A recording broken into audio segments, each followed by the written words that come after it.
Everything that I do in my daily routine here in this organisation, it's with the end customer in mind. External focus, meaningfully connected with stakeholders, in tune with customer needs and anticipates requirements, and with the customer in mind, build solutions to drive joint profitability. Everything that we do, all our touch points with external parties outside of the business, it's about creating meaningful relationships and relationships that drive great customer outcomes and greater customer experiences. We've seen it in the past where we go and do something or build something without spending enough time on the ground with the client and understanding what their needs and requirements are. 14 years ago, we're just starting to develop our technology. We get our first real corporate opportunity and we see the need for replies coming back to the interface. So we put in a lot of work to develop that, and that meant we were a market leader and we had something that no one really on the planet offered, a two-way SMS service, which allowed us to leapfrog the rest of the market. We start with customer sales, we build that relationship, and then it's continued on through support and then obviously finance. And that's what it's all about, partnerships, love, respect. I'm going to talk about making things happen. I'd say knowing the right people to talk to at certain points in time to remove barriers. Takes ownership and clarifies accountabilities, holds others accountable, finds solutions to obstacles, has a sense of urgency and desires for action and speed without compromising quality. There's a bit of courage as well there, not being afraid to just take a challenge on and run with it. Being someone that is always first to put up your hand when asked, who wants to take on a certain task. One example we had last year, the sales team really taking ownership and being resourceful whilst a lot of people were away last year. Everybody stepped in and helped out. No one was asked to do it either. It was just everyone stepping up to the mark and stepping up to the plate. I think by nature I'm a natural problem solver, and solving the problem of inefficiencies in the workplace is a really big thing for the sales team.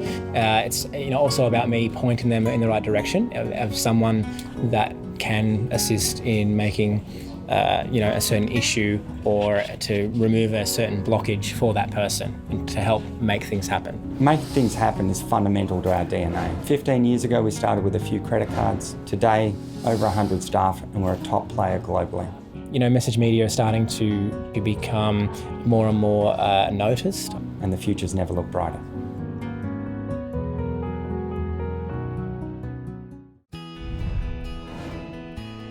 When Andrew approached me to do the US debtors, I first thought, they're the other side of the world, how's this going to work? I'm going to have to start earlier. You still got to keep your balance between home and work.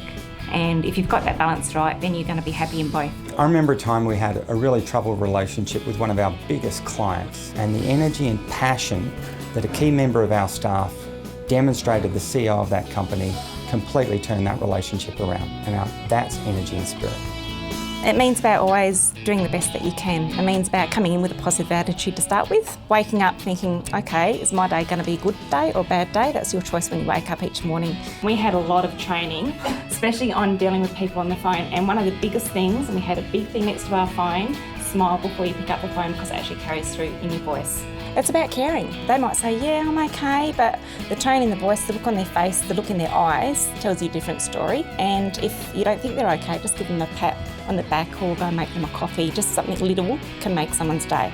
Energy and spirit. Energetic, proud and passionate, humble, caring and helpful to others.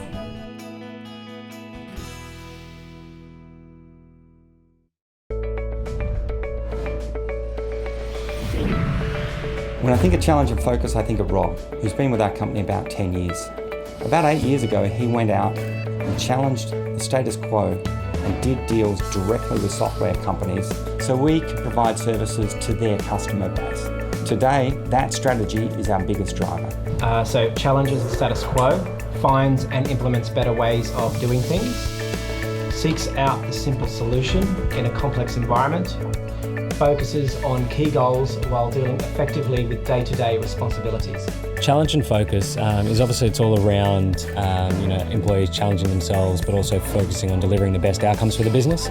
One of the projects that we're trying to implement at the moment actually is specifically around increasing the amount of customer sign-ups without much human interaction and trying to automate that as much as possible.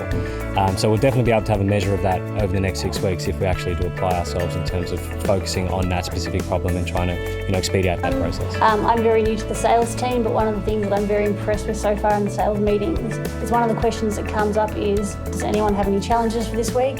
And everyone works together to discuss those challenges. So you don't feel like you're alone, everyone's working together. It's not just your thoughts, it's how can everyone else help improve what you're doing. There's also been a major focus on key large projects. So a lot of people have really had to knuckle down, put in a lot of extra hours in order to deliver against some pretty audacious goals. And are you up for the challenge? Definitely, always, always.